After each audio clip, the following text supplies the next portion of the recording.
right. I think there's a reason, when I stood back, there's a reasonable feeling of its form, particularly in the face here. It looks as though it comes out, you know, where the eye is, with that highlight of the eye. I've left a couple of bits that I didn't cover. I've talked about the opaque and the transparents. If I want to darken an area with a big brush, let's say because the light's coming in here, I want just to darken this. Okay, but I don't want to repaint it. So if I mix, I'll do it on this clean plate. Is that my, oh yeah, that is my plate as well. Okay, right. I'm going to put some alizarin crimson, which is transparent. Okay, I'm going to put some alizarin crimson on there, and I want to darken that with some raw umber.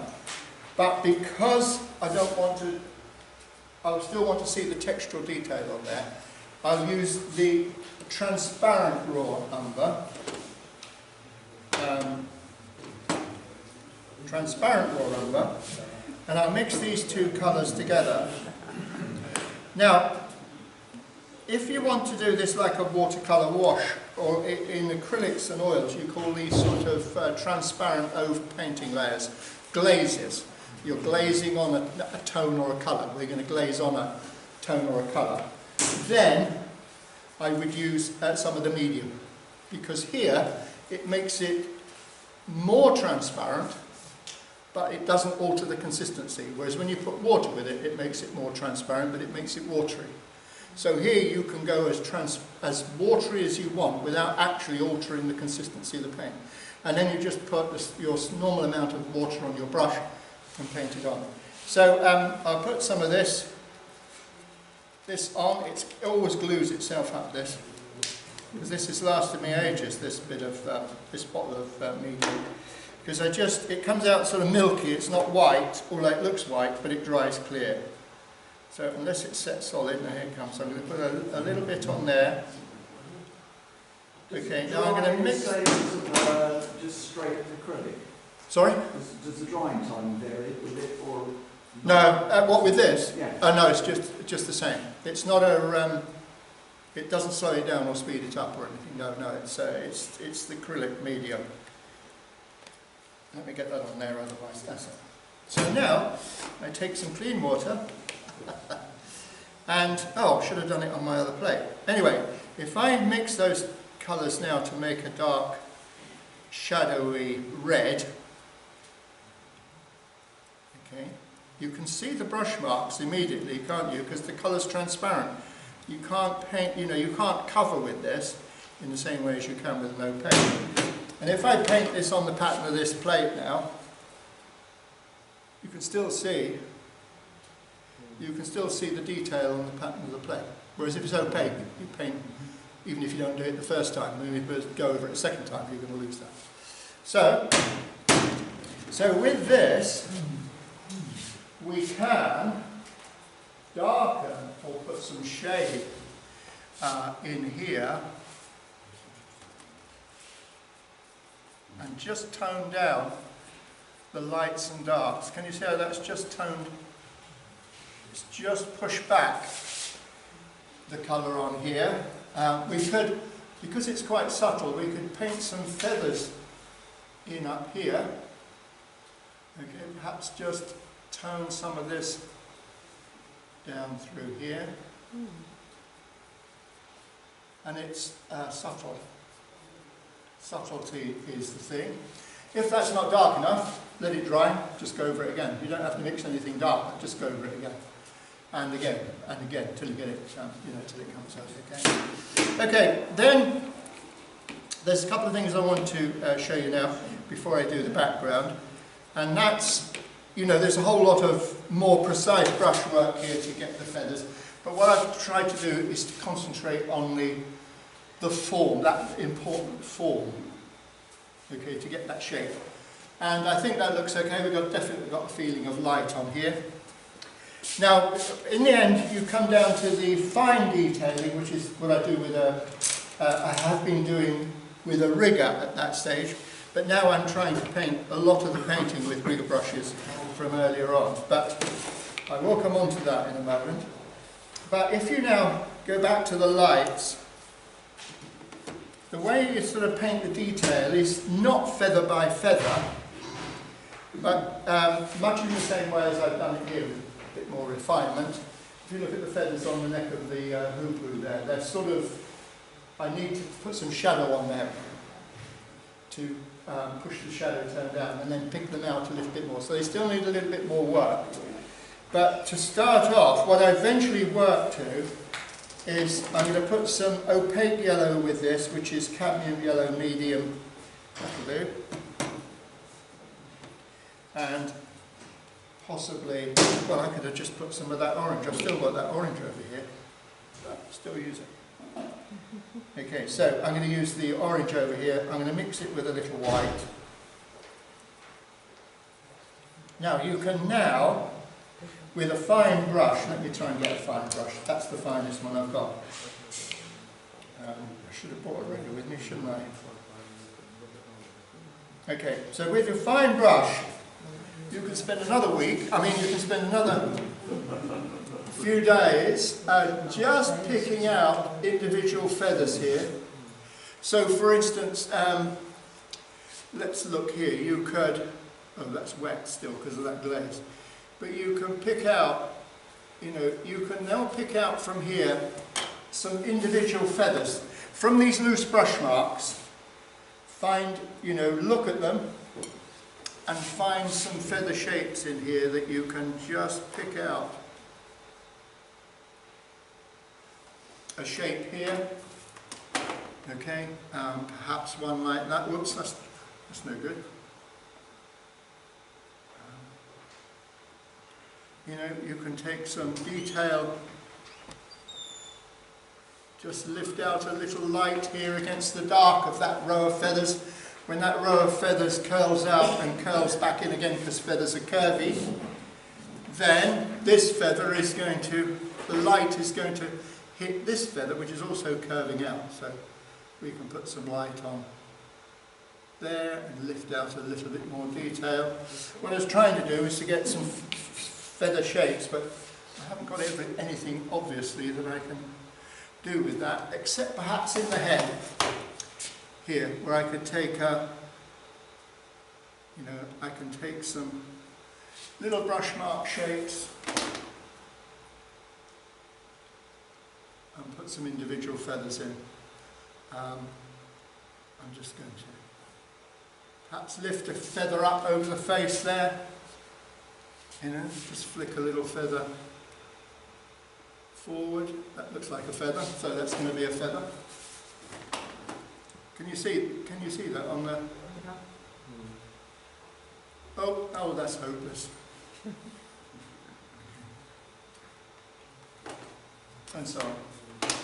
So that's good. Okay. The other thing you can use glazes on is the eyeshadow, and we can use the same one, I think, on this.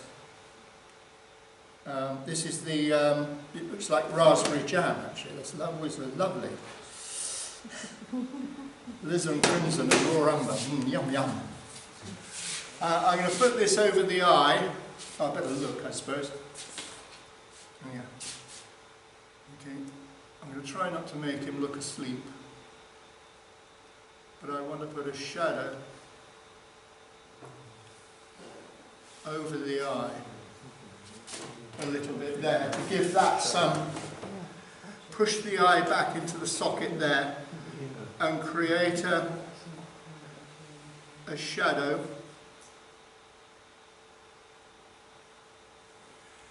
over that part of the eye. And because the eye is a ball, I like just to run a little of that shadow around the back end of the eye and just close that yellow down a little bit. And then, while that's still wet, just soften the one on the far side of the eye out. Take the hardness off that line. And then leave this one with that cast shadow of the lid of the eye. It looks as though it's sort of recessed, you know, going up into the socket away from the light, and the sun's created a shadow across there. Okay, just leave that for a moment. Then you have the highlights on this, and I like to put, I call it an inner light, but it's where the light passes through the transparent part of the eyeball, and it lights up a little bit the opposite side of the eye, about like that. And it gives just a little kick of light. Okay? And I think that makes quite a difference, and it adds to the impact of the eye. And then, because I use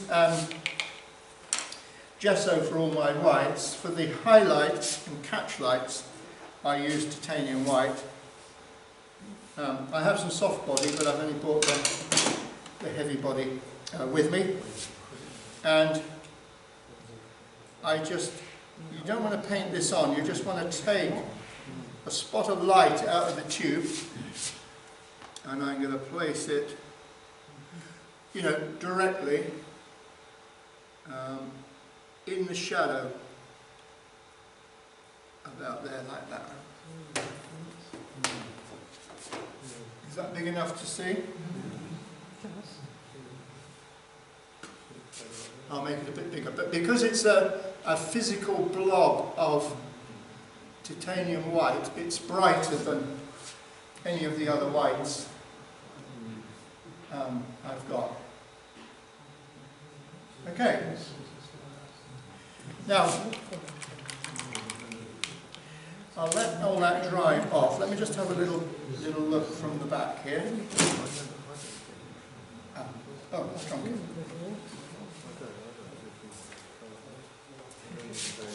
Right. Now, look. Is there anything? It's okay. Looks okay. This actually looks, although it hasn't got the wrinkles, the detail, this actually looks like, you know, it looks like a bare piece of skin with folds in it. Yeah, I could pick up a little bit more highlight here. When you're highlighting red, don't put the white on the red. That doesn't work. You have to put the yellow and then put the white on the other, and that works. Because white and red make pink, and pink is cold and doesn't register as a warm light. Whereas yellow is warm, and the white on the yellow heightens the sense of the warmth. It's the same with green. White, if you mix white with green, it doesn't make a brighter green, it makes a duller, paler. So it does, but if you had yellow with green, then you might get a much nicer colour. So, what am I talking about? Oh yeah, white. So on here, it just struck me from back there that this could do with a little bit of a lift of light on here, around there, just to pick that up, and I'm with the tip of my finger just going to soften that back into there to see what that looks like. And then I stand back and I decide whether I like it or not. Yeah, that makes it a little bit more three-dimensional. Now, I'm not going to go all the way down here with this light, because that would be too obvious. But it might be a good idea to pick up a little bit more light, perhaps, here, and blend it in. And the nice thing with some of these opaque mediums, particularly acrylic, is that if in 10-15 minutes you don't like it, you think, I don't want to do that, you just paint it on. But that really starts to look, starting to, you know, I'm getting this sort of sense of the form here a little bit by putting these lights on. So this is where I would detail it up, you know, with all my feather details, which can take a long time. Okay. Just catch a little light there. When you increase the contrast between two areas, you push them further apart. So to make this look concave, yeah, concave. Is it concave? Convex. Is it sticking out? Yes. With a light here. You need to have quite a strong tone here and quite a light tone here. On the photograph, you can kind of see it, but in real life, it isn't quite like that. In real life, it's three-dimensional. And what we're trying to do is overcome the two-dimensional by exaggerating it slightly to get it to look three-dimensional. It doesn't look three-dimensional in the picture, but you can get it to look three-dimensional in your painting. And that gives it a reality that's incredibly powerful in the painting. So, I kind of like this. There is a temptation to carry on, so I will. No. There is a temptation, obviously. I haven't done anything down here, so what I'm going to do is just indicate some feathers down here, because there's just something else I want to go over, which is my change in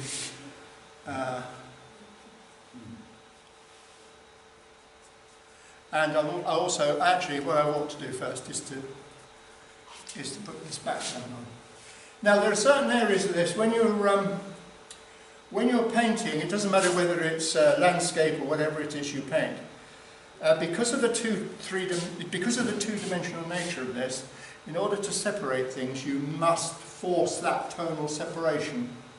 You know, the bigger the gap between that dark and that light, the further that pushes those two things away. So you must, your background will govern where your lights are going to go on here. So I have it in my mind to put a dark green background here. If you look at the edge of this bill against this white, it's very weak. But it's going to come into its own when I paint this background dark. Now, if you don't take into account what's behind your subject, you're going to invariably paint it wrong. Because you think, well, I can't see that bill, I'll paint it darker. You paint it darker, put your dark background on, and the whole thing is just, all the life goes out of it. So, I'm going to, right. Oh, some black on there, that might come in handy. What's on there? Oh, no, I filled up with the red. I'll let that dry out. Right, let's go to red and green are complementary. And there is a greenish background in here. But I want a more vibrant green in here to bring out my red. My red is not as scarlet as this. But obviously, you could build that in, you could build that up. You could put the red back in it. I kind of like it like that. So it's a cross between a yellow macaw and a scarlet macaw. It's an orange macaw. Okay, so I'm going to put this background in. Now I'm going to use a colour called Hooker's Green Permanent. Oh, I thought that was the dark. I've got a Hooker's Green Dark, but okay, I've bought the wrong one. So this is semi-opaque.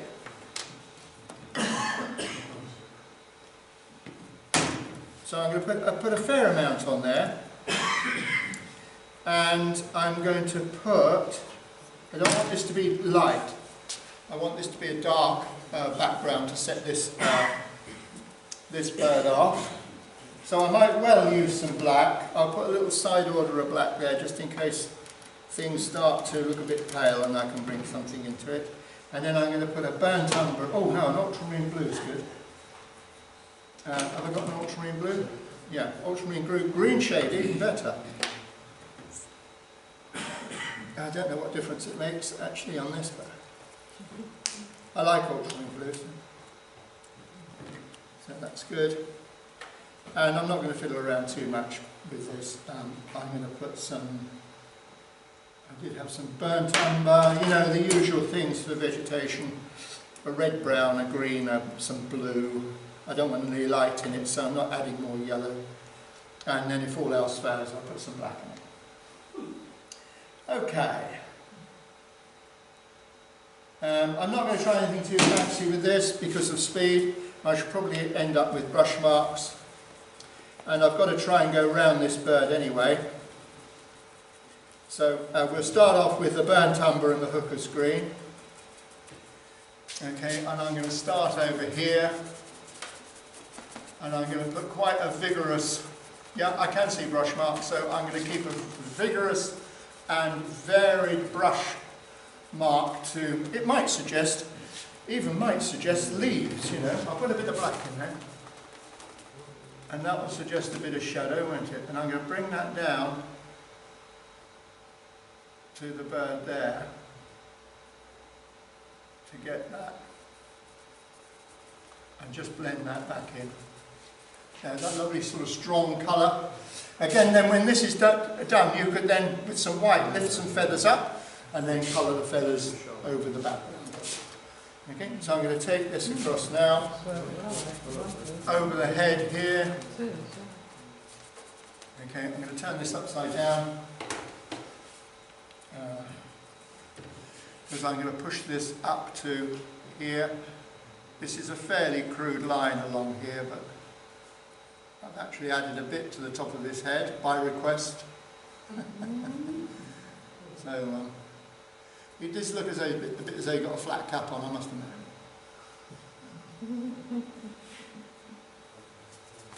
Okay. Actually, it's not too bad this, because all you know, because I'm accepting the brush mark. Because I'm going to accept the brush mark, it's making this much more relaxed to do, because I'm not trying to overcome anything, you know, I'm just trying to put this colour in here. Right. Put a bit more burnt umber in there. I don't want to overpaint my feathers, but I do want this to have a sort of a presence, you know, that you feel as though it is actually something. So it's important to get these tones. And this is the one. Now when I come round here, right,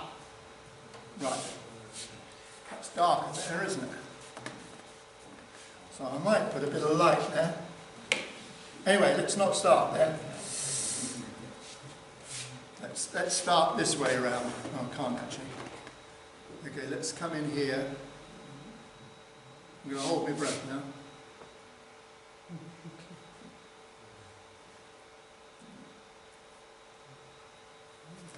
This is when the light on the edge of that bill should start to have its effect, which was planned for, obviously, right from the beginning of this.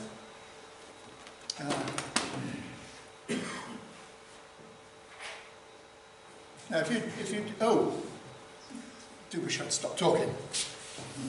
If you plan to have a light background, then you'd have to plan to paint the bill differently to the way it is in the photograph. So you get light against dark, dark against light. Or I'll just go back in with a bit of that bill colour later. Oh God, I did that green.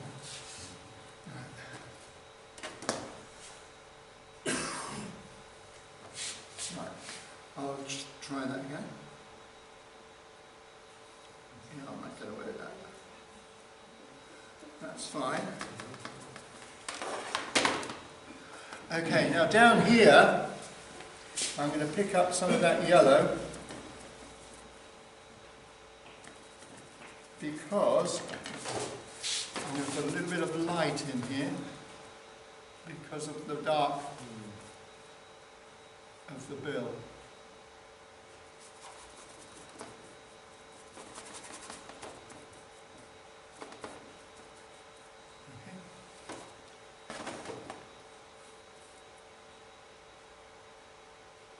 I might have to put a little highlight on that bill at the bottom there to separate it from the background. Do you see what I mean? You have to take into account your backgrounds and your foregrounds. And you have to make adjustments for them to make them work. Go back in here with the dark. Again, I've got a dark under there. So I'm going to have a little bit of modification of this painting right at the end to get all this to work together. 90% of it works, but there's an important 10% that doesn't quite work. Just want that final crisp. Neaten that up around there. And then I've left this little bit here because this needs a finer brush. Oops.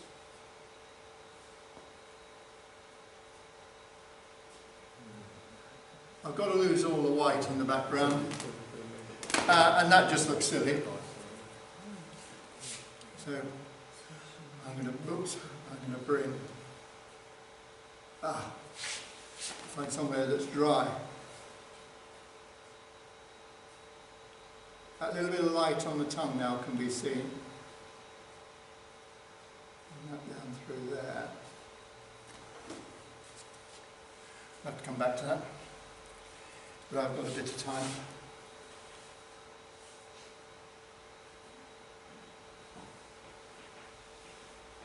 Just finish that off. So there's always little, no matter how well you plan your picture, you're always going to have something that's just going to need a little bit of tweaking. And the answer to it is long ago. The answer to your painting problems is not there. The answer to your painting problems is what do you do about not being able to see that line, And in real life it could just look like that, but in real life it's three-dimensional and you would have no problem in seeing that dark against the other dark. But in 2 dimensions we have to do something about it. So I'll whip this off now and hopefully this looks okay, and then I'll just want to tell you about the hoopoo painting in a little bit more detail. And then we'll finish with a little light on there. Let me just show you this though, because I think, when that edge comes up on it.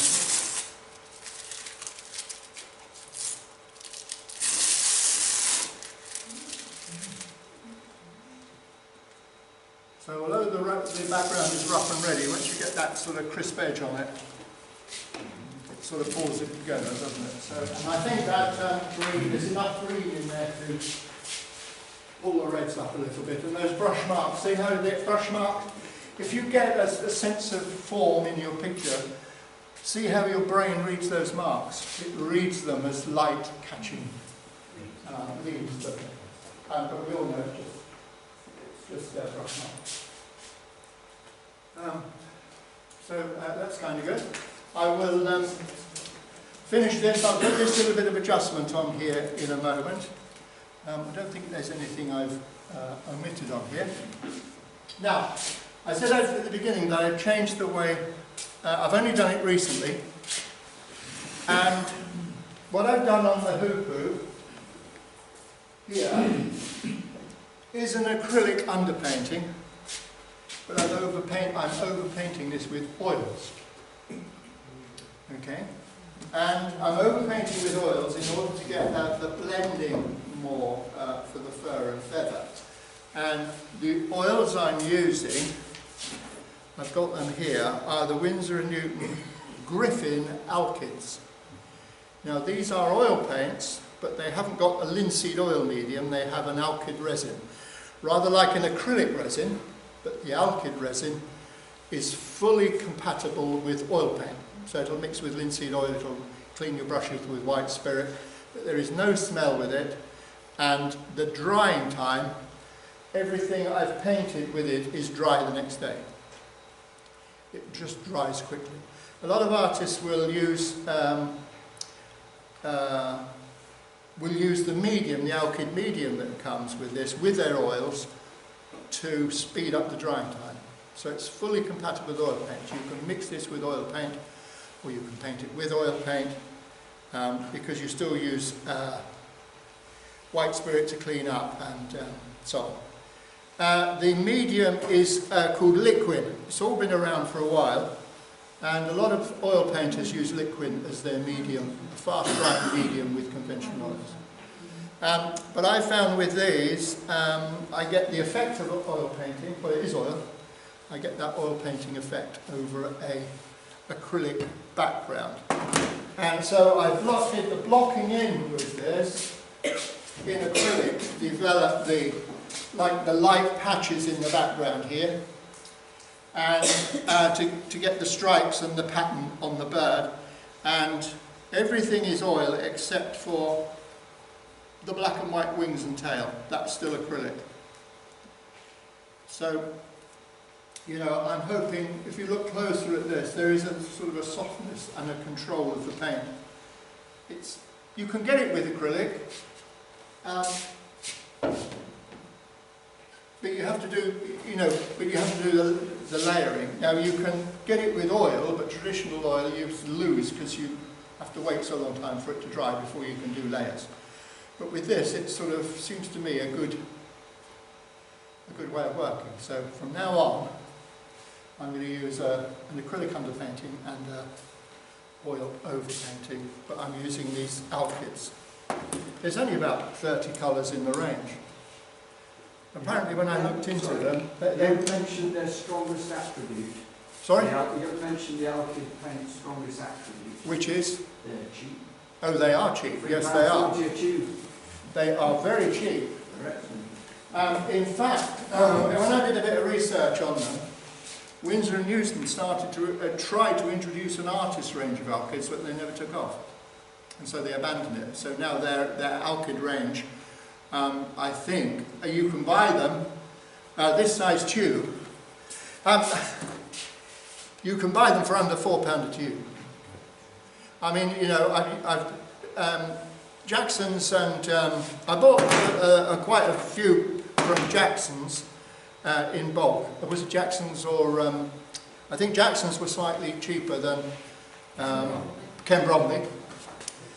And I forgot to order a Naples, alizarin crimson. So I thought, so I thought, I'll see if they sell them on eBay. And they sell them on eBay cheaper than you can buy them from Jackson's. So I'm just going to buy them on it. I'm just going to buy them on eBay in future. But you're right, they are very expensive. You can get them at the range. Huh? You can get them at the range locally for them. Oh, can you? Yeah, I haven't got anything like that anywhere I live. So I suppose you can. You know, you can get them locally. And first thoughts with those is they're good. They don't smell, and you can blend and you know, glaze. Just use them like acrylic. It's just you've got that prolonged amount of time if you want to do some blending in. Okay, right, so what was I going to do here? Yes, right, so we'll finish this off with a little sort of tickle around with some white just to separate these two darks here particularly, and I might have to have a look at that one. You see how strong that line is now once you put that dark on it? You have to sort of, in oil painting, it doesn't matter the medium or what you do, you have to get these contrasts. And you have to sort of, when you're doing your first brush mark, you have to be thinking, what eventually am I going to put behind this, you know, as you build up your lights and darks. Right, so I'm going to take some of this white and I'm going to mix some black with it. That makes grey, doesn't it? I don't want that. Well, actually, it's not too bad. Let's put some blue with it. I've got a bit of blue over here. Perhaps a blue would be good instead of a grey. Well, a blue-grey. Put a lot more blue in that. Okay, so I'm mixing this up here. It's a bit stodgy at the moment. Put a bit more white in with that. I found a soft brush right at the end of the evening, hiding with a long handle. Right, so I'm going to use that just to bring up that that line. Yeah, I left it that little bit of time to let everything dry so I can put my hand on there. I'm just going to put a line across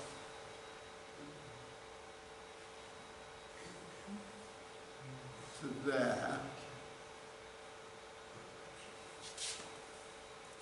Obviously, which looks kind of stupid. But now we'll just pull this back and feather this out. Oh, there's a pun there, isn't there?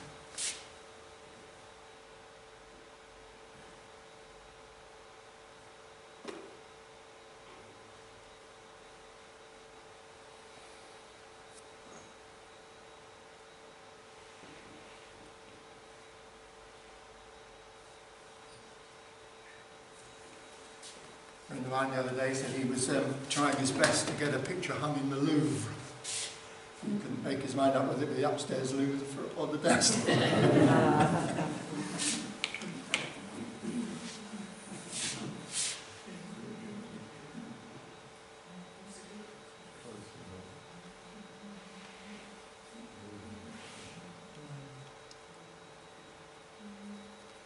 Right, blend that out.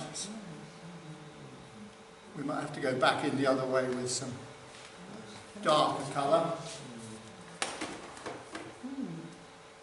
Okay, so it gives it a sort of a shape. You've got to get this sort of soft edge here. You know, that may be too. See, the thing is that may be too light now. So you go back in with your darker tone from the other direction. Okay, and blend that back the other way.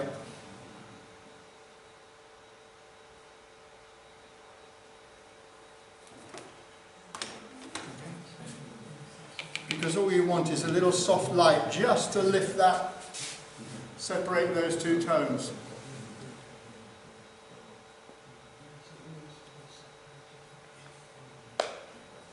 So you just keep working away at it till just softly. If you made the green slightly lighter at the bottom under the pink, you've lightened it up a bit. With that, here? Yeah, with that. Well, no, right at the bottom, the dark end of the pink. Oh, here? No, you can't see the Bring the point bottom from back. No, I know. Yeah, you can't see the point. No, I know. I can't see the point. No, you're right. No, that has to be, but it might look a little odd to have a bright spot just there. Just bear with a moment. Just going to darken that a little bit. Bring some of that colour up into that mottled bit up here without losing that accidental texture I built in there. Okay. Now, what I thought I might have to do here is let's use this blue again. Perhaps there's a bit more white in it. Okay. Is take this tip down here. Where's that? Oh, that's over there.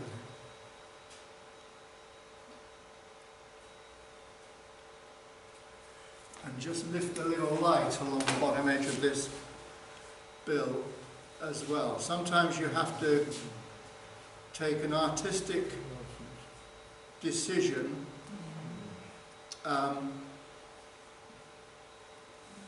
you know, and what's more important, to have it looking black like it is, but not being able to see it, or adding a little bit of light to it, and perhaps overall making it look a little paler so that you can see it against that background. And you might, oops, we might have to as well just put a little bit of light on the edge of the bill there. Don't want to outline it too much. Or as you say, you can put a light patch behind here, but I don't want to draw the attention to the background too much on this. I think these light brush mark patches look quite effective, and I don't want to spoil, you know, having come this far with it, I don't want to spoil that. So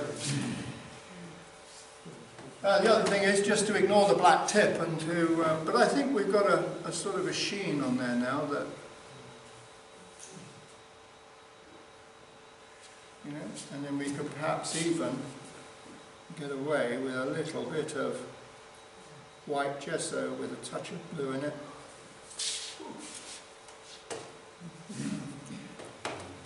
You know, perhaps just pick a little bit of light on there rather than all of it, is just put a little bit of kick of light.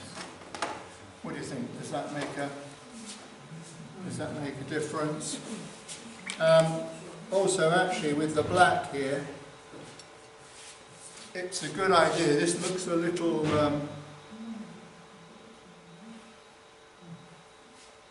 loose and fuzzy here, so I'm just going to darken that edge up against the skin tone there. Take that around just to give, you know, just to increase the contrast here and there. Okay. And soften that. Light touch when you blend or soften, a light touch. That also ought to be, the tongue way back up here ought to be dark. Ought to be as black as I can make it. To get that contrast. That's better. Okay. A little bit of DNA.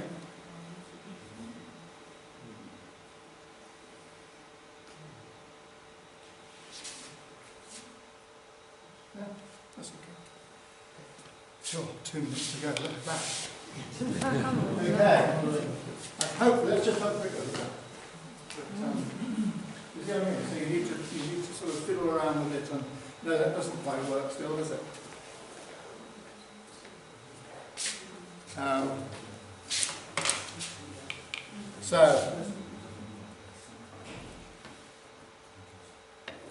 Sorry. What I'm going to try and do is I'm just going to lighten the bill at the tip here.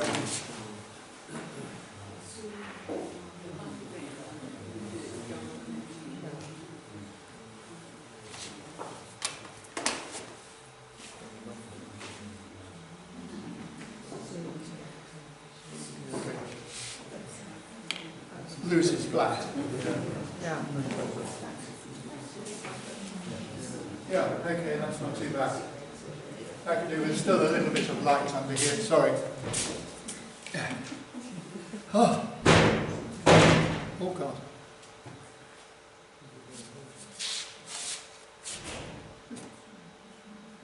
And a little bit more light, just there. Okay, that'll do, that'll do.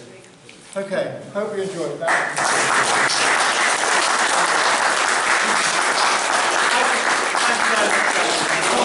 If I make 10 years again. Thank you very much. Okay, thank you. Thanks a lot.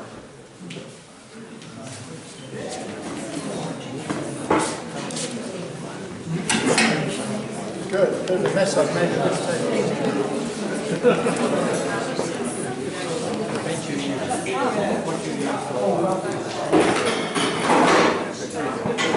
these, the liquid text. Sorry? Yeah, you can, they are good quality. Yeah.